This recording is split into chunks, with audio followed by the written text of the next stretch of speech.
"Hey boy, shine my shoes while you're down there." The hallway cracked with laughter. Martin Pike leaned against the lockers, tilting a paper cup of cold coffee in his hand, daring the quiet new kid to react. His crew grinned, phones already out, waiting for the humiliation. Jacob Daniels rose slowly, his books clutched to his chest, his eyes steady and unreadable. Welcome back, everyone. Before we dive in, make sure you hit that subscribe button right now so you never miss powerful stories like this, and tell us in the comments which country and city you're watching from. Now, let's continue. You deaf or just too stupid to know your place? Martin jeered, stepping closer. His blonde hair was slicked back, his smirk stretched thin over teeth that gleamed like knives. The crowd tightened around them, restless. Everyone knew the script. Martin mocked, his victim squirmed, and laughter followed him down the hall. But Jacob didn't squirm. He didn't shrink. He stood tall, dark eyes locked on Martin like stone. "You don't want to do this," Jacob said, his voice low. The words weren't loud, but they spread like a ripple. Students glanced at each other, puzzled. No trembling, no fear. Just certainty, Martin scoffed. "Or what, you gonna cry? Gonna run to your mommy?" He shoved Jacob hard in the chest. Books hit the floor. Pages fanned across the tiles. The laughter surged louder, but it was nervous now, strained. Jacob knelt, gathering his books with slow, deliberate care. No curse, no stumble. Calm, too calm. Rowan, a skinny boy pressed against the lockers, watched wide-eyed. He'd felt Martin's cruelty more than once, but never seen anyone stand so still, so unbothered. When Jacob finally rose, he didn't dust himself off or look rattled. He simply stared at Martin for one long second, then asked in that same steady voice, "Are you done?" The laughter cracked and fell silent. The entire hallway froze. Phones trembled in sweaty hands. Even Martin's friends shifted uncomfortably. No one could explain it, but in that single moment, the balance of power in Oak Ridge High shifted. Martin masked the unease with a forced chuckle. "Yeah, I'm done," he muttered, turning to his crew. But his smirk had cracks, his swagger less certain. He walked away, but the silence behind him wasn't respect. It was doubt. Rowan exhaled, realizing he'd been holding his breath. His heart pounded, his chest tight, but his eyes never left Jacob. This wasn't fear. This was something else. And for the first time, Rowan felt a spark of hope. "Did you see the way he looked at Martin?" One student whispered, eyes wide. Like he wasn't scared at all. By second period, Oak Ridge High was buzzing. The shove in the hallway, the fallen books, the calm question, "Are you done?" had replayed a dozen different ways across every whispered retelling. In the back row of English class, Rowan scribbled on a sheet of paper. His hand shook as he slid it toward Jacob. "He ruins everyone. He won't stop." Jacob read it once, then wrote back with calm, careful letters. Not this time, Rowan stared, stunned. No one had ever written those words before. Not this time. When the bell rang, the hallways felt different. Students parted just a little wider for Jacob, their eyes darting between him and Martin, waiting for the next move. Martin sat at the cafeteria table with his crew, laughter louder than ever, every gesture exaggerated. But beneath the smirk, his jaw clenched. His pride had been bruised, and bruises demanded payback. "You see the way he ignored me?" Martin hissed. "Nobody ignores me." "Then show him," one of his friends muttered. Martin's eyes landed on a half-full cup of iced coffee sweating on the table. He smirked. "Watch this." Across the room, Rowan's stomach sank. He leaned closer to Jacob, who was calmly eating his lunch at the far table, unbothered. "He's coming," Rowan whispered. Jacob set down his fork. "Let him." The cafeteria seemed to hush as Martin strode across the room, the coffee cup dangling from his fingers. Conversations faded, trays stopped clattering, phones tilted upward, recording. Everyone knew something was about to happen. Martin stopped at Jacob's table, towering over him. He didn't say a word. Instead, he tilted the cup forward. The cold liquid splashed over Jacob's head, soaking his hair and hoodie. Gasps and laughter erupted in equal measure.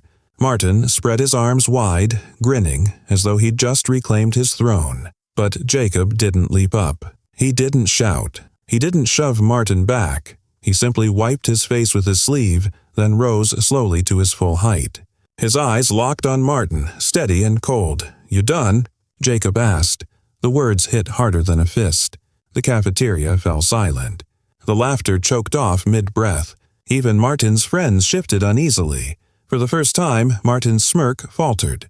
His swagger didn't feel so big under those eyes. "Yeah," he muttered, backing away with a forced chuckle. "I'm done." He turned quickly, retreating to his table, but the silence followed him like a shadow. Rowan's heart pounded. He leaned closer, voice trembling. "How do you stay so calm?" Jacob sat back down, picking up his fork as though nothing had happened. "Because he wants a show," Jacob said quietly. "I don't give him one." Rowan stared at him, awe spreading through his chest. For the first time, Martin Pike looked small, and Jacob Daniels looked unstoppable. "Bro, it's already got 3,000 views." Someone hissed in the hallway. "No way! Check this meme. Look at Martin's face when the coffee missed its mark." By the next morning, Oak Ridge High was electric. The cafeteria stunt wasn't just gossip anymore. It was viral. Someone had uploaded the clip to TikTok before lunch was even over. By the time first period began, it had been shared across Snapchat, Instagram, even Twitter. Students huddled in corners laughing, whispering, replaying the moment where Martin poured coffee and Jacob didn't even flinch. Phones glowed under desks. Teachers cleared their throats louder than usual, but even they couldn't stop the whispers. Some pretended not to notice, though their eyes flicked toward Jacob every now and then. His calm silence had become something everyone talked about. Rowan slid into his seat next to Jacob in math class, his phone buzzing nonstop. "You know you're everywhere, right?" "Like, everywhere." Jacob opened his notebook, writing steadily, unbothered. "Doesn't matter." Rowan leaned closer, whispering, "It does matter. They're calling you fearless. They're saying Martin looked weak. Some are even saying you're dangerous." Jacob didn't look up. Let them talk. But the chatter didn't stop. At lunch, the cafeteria atmosphere had shifted. This time, Jacob didn't even need to stand up. The quiet confidence that unsettled Martin yesterday had spread like wildfire. Students who once moved aside for Martin's crew now leaned in to watch him with mocking curiosity. Martin entered, tray in hand, his laugh a little too loud. His crew laughed with him, but their voices cracked. Their eyes darted around the room. He was used to being the center of attention, but this wasn't admiration anymore. It was scrutiny. "He thinks this means something," Martin muttered to his friends. "It was just coffee. Big deal. Then why's everyone watching him and not you?" One of them muttered back nervously, Martin's jaw clenched. "Shut up." Across the room, Jacob sat calmly at his usual spot, eating with measured patience. He didn't glance at Martin once. That indifference made Martin's fists tighten. Rowan leaned closer, his voice low. "He's losing it. Can't you see? He can't stand that you're not playing his game." Jacob finally looked up, locking eyes with Martin across the room, just for a second. And then Martin looked away first. Rowan blinked, stunned. Jacob's voice was steady. He already lost. Phones buzzed again. New edits, new shares. Someone had added dramatic music under the clip. Another posted slow-motion shots of Jacob's cold stare, captioned "Stone Cold Daniels." The comments poured in faster than anyone could read. Martin slammed his tray down, rattling silverware, but no one flinched. The louder he tried to laugh, the hollower it sounded. By the end of the day, Jacob's silence had become louder than any fight. And Martin Pike, Oak Ridge High's self-proclaimed king, was beginning to look like the punchline. "Sit down. Both of you." The voice of Principal Harrison carried like thunder across the cramped office. The blinds were half drawn, stripes of sunlight slashing across his desk. On one side sat Martin Pike, shoulders hunched, eyes burning with resentment. On the other, Jacob Daniels, calm as ever, posture straight, hands folded neatly in his lap. Rowan lingered in the corner, called in as a witness, his chest tight with unease. He could feel the weight of the room pressing down like a storm cloud. Mr. Harrison leaned forward, his tone firm. "This nonsense has gone far enough. The video is everywhere. Students, parents, even teachers are talking about it. This isn't just embarrassing, it's dangerous." Martin snorted, folding his arms. "Dangerous? What's dangerous about dumping coffee on some loser?" "Enough," Harrison snapped, the sharpness silencing even Martin's bravado. "You're both walking on a razor's edge. If this escalates any further, the consequences will be severe. I don't care about who's popular or who thinks they run this school. I care about discipline and order." Jacob's eyes stayed steady, unblinking. Harrison turned his focus to him. "And you, Daniels, you may not have thrown a punch, but don't think for a second that your silence absolves you. You're fueling this fire whether you realize it or not." Jacob finally spoke, his voice even. "I'm not fueling anything. I'm just not letting him control me." The words cut sharper than any shout. Rowan swallowed hard. He could feel the shift again. Jacob's calm wasn't just confidence, it was defiance in its purest form. Martin slammed his palm on the armrest of his chair. "You hear that? He's mocking me. He's acting like I'm the problem." Harrison's eyes narrowed. "You are the problem, Martin. And if I hear one more complaint, one more whisper about you targeting Daniels or anyone else, you won't be laughing. Suspension will be the least of your worries. Do you understand?" Martin's smirk flickered, but he tried to cover it with a scoff. "So what? He gets to walk around acting all high and mighty and I'm the bad guy? That's what this is." Jacob turned his head slightly, his tone quiet but sharp enough to cut the air. "You embarrassed yourself. I didn't have to do anything." The silence that followed was heavy. Martin's fists clenched, his jaw tightening until it looked painful. Rowan sat frozen, wide-eyed, bracing for an explosion that never came. Mr. Harrison slammed a folder shut. "Enough. This is your final warning. If there's another incident, if I so much as hear a rumor of one, both of you will be out of this school. Consider this the end of it." Jacob rose without a word, collecting his backpack with slow precision. Rowan followed, glancing nervously back at Martin. The bully stayed in his seat, his glare burning holes through Jacob's back as the door closed behind them. Under his breath, Martin muttered words only Rowan barely heard. "This isn't over," and deep down, Rowan knew he meant it. "Get in here, Daniels." The shout echoed across the gymnasium, bouncing off polished floors and empty bleachers that were quickly filling with students. Word had spread like wildfire. Martin Pike had called Jacob out. By the time Jacob stepped through the double doors, the crowd had already gathered, their voices buzzing with restless anticipation. Jacob walked calmly to the sideline, set his backpack down and adjusted his hoodie sleeves. No words, no rush. His every movement carried that same measured patience that made Martin's blood boil. Martin was already in the center of the court, pacing like a lion trapped in a cage. His fists opened and closed, jaw tight, a desperate energy rolling off him in waves. His crew flanked the edges, smirking, waiting for the show. "About time you showed up," Martin barked, his voice carrying over the chatter. "You think you're better than me? You think walking around quiet makes you tough? Prove it, right here, right now." The gym quieted, phones rising into the air, red lights blinking.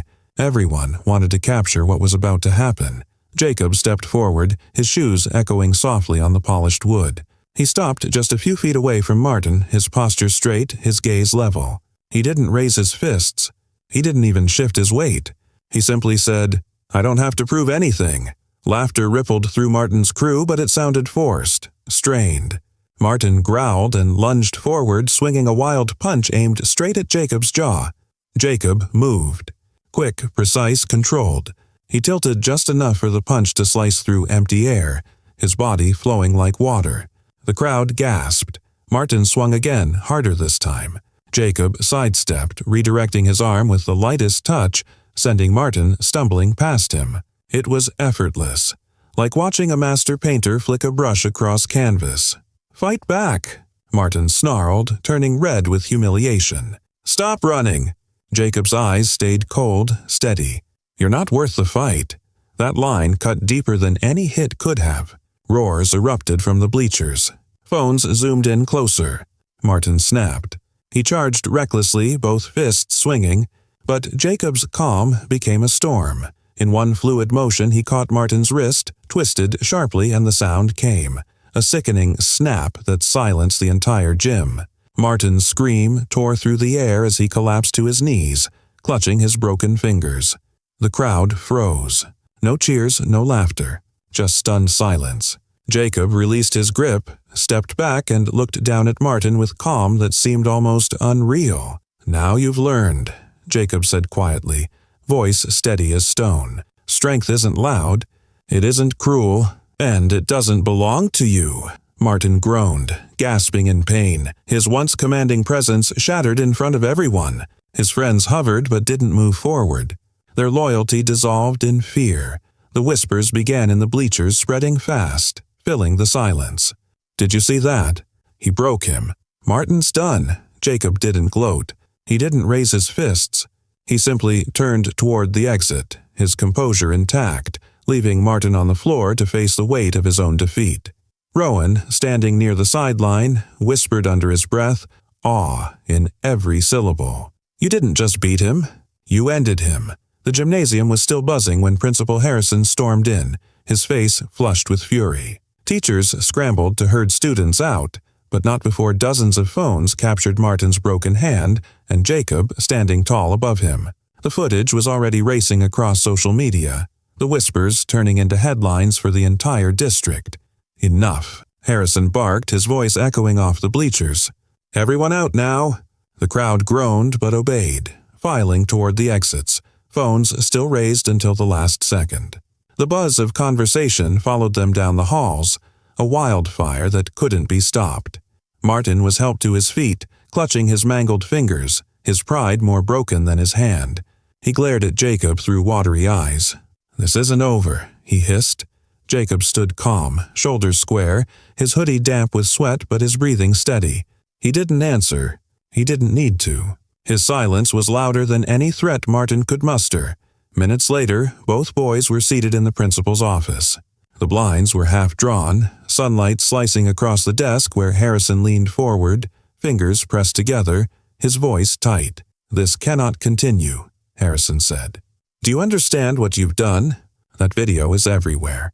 Parents are calling. The district superintendent wants answers. This school's reputation is at risk. Martin slouched in his chair, his good hand tapping restlessly against the armrest, his eyes burning with resentment. He broke my hand. You attacked me first, Jacob said quietly, his tone even, steady as if rehearsed. You could have walked away. Martin shouted, his voice cracking. I did, Jacob replied. Every time. Until you forced my hand. The room fell silent. Harrison's jaw tightened. He turned to Jacob. You're suspended for a week. Fighting of any kind is unacceptable here. Do you understand? Jacob nodded once. No argument, no protest. He accepted the punishment calmly. Harrison shifted his gaze to Martin, who still glared daggers. And you, Martin, will be facing your own consequences. Harassment, intimidation, assault. Don't think your father's name will shield you from this. Martin's smirk faltered. He looked away, jaw clenched. Rowan, sitting quietly in the corner as a witness, could feel the difference between them. Martin radiated bitterness, desperate for control. Jacob radiated something else. Composure, dignity, the kind of strength that didn't need to shout. You're dismissed, Harrison said, rising to signal the meeting's end. Think very carefully about your next steps.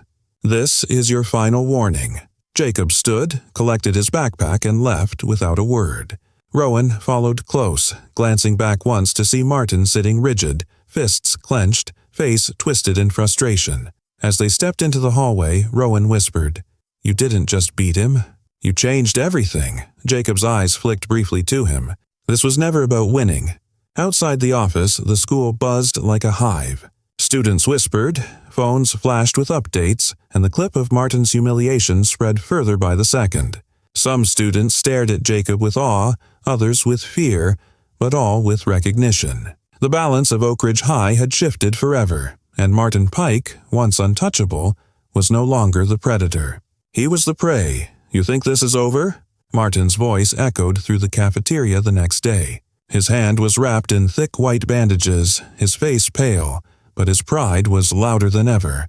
That freak doesn't belong here. He's dangerous. The words carried across the room, bouncing off the walls, but this time the laughter didn't follow. Students glanced at each other uneasily, their eyes darting between Martin and the doors, waiting for Jacob to appear. Rowan sat at a back table, heart hammering. He had spent years avoiding confrontation, years shrinking into corners when Martin raised his voice. But something had changed since yesterday. Jacob's calm had ignited something inside him. When Jacob finally walked in, the cafeteria went still. He carried his tray with quiet composure, moving like the chaos didn't exist. Martin pushed away from his table, swaggering forward, bandaged hand held up like a badge of sacrifice. "You see this?"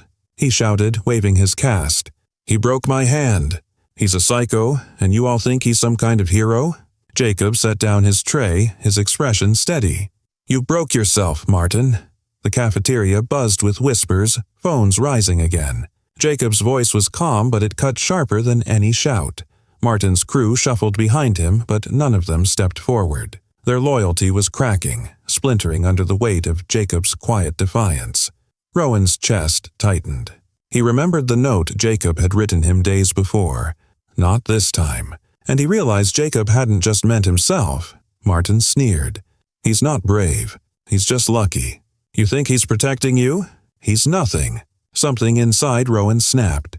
His hands trembled as he pushed himself up from his chair, his voice louder than he expected. "He's more than you'll ever be." The cafeteria fell silent. Dozens of eyes turned toward Rowan. His knees wobbled, but his voice grew stronger. "He stood up to you when no one else did. He didn't have to fight. He showed us all you're just a coward hiding behind fear." Gasps rippled across the room. Rowan's words hit harder than Jacob's silence. For the first time, the bullied kid everyone ignored stood tall. Martin's face flushed red, his mouth opening to fire back, but the crowd was shifting.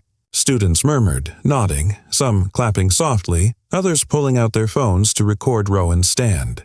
"You think you run this school?" Rowan continued, voice steady now. "You don't, not anymore. We're done being afraid of you." Jacob's gaze met Rowan's for a brief moment, and the smallest nod of approval passed between them. Martin's crew stepped back, one by one, unwilling to stand beside him anymore. He looked around desperately, but every pair of eyes in the cafeteria burned with the same realization. Martin Pike was finished. The silence grew heavy, crushing until Martin finally turned and stormed out. His bandaged hand pressed to his chest. His rein shattered, and for the first time, Rowan didn't feel small. He felt free. The gymnasium lights hummed faintly, casting long shadows across the polished floor. After the cafeteria showdown, word had spread like wildfire. By afternoon, the entire school seemed to gather in the gym, phones ready, hearts pounding. They weren't just waiting for Martin. They were waiting to see if Jacob would finally break his silence. Martin limped in first, his casted hand cradled against his chest, his face twisted in anger. His pride demanded one last performance. "You think I'm done? You think one broken hand means I've lost? No, I'll end this today." His voice cracked, but he forced it louder, his eyes scanning the crowd for validation. The validation never came.